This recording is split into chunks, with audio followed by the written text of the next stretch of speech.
Welcome to this step-by-step guide to AIMapper. In this video, we'll walk you through the full workflow, from preparing your hardware and setting up the projectors, to capturing the model, previewing the 3D render, and generating custom visuals with AI.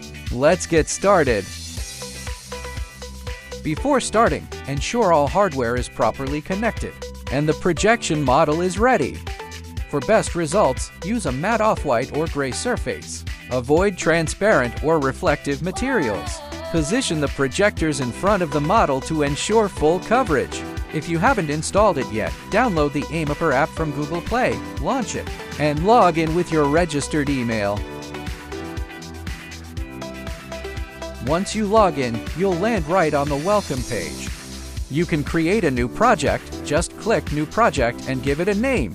If you've worked on a project before, you can open it directly from the list.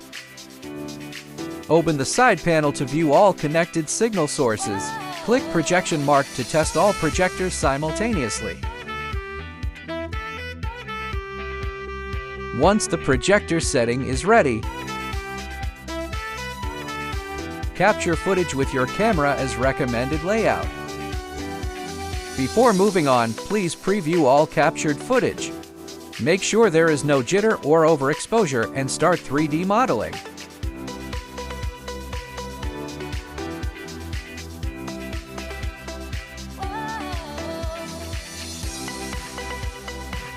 Once modeling completes, enter the 3D model page, where the reconstructed 3D model and estimated projector positions are displayed.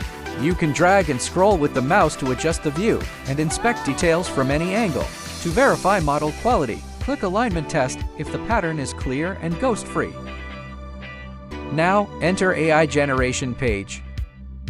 First, preview the model from different views and select the audience's perspective. The AI will optimize your content for this viewing angle.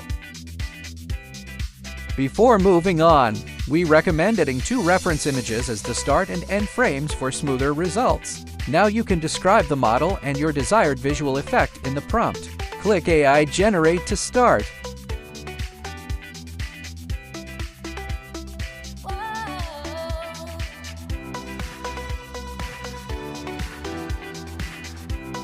All files will save to the AI asset list where you can play, delete, or project to model.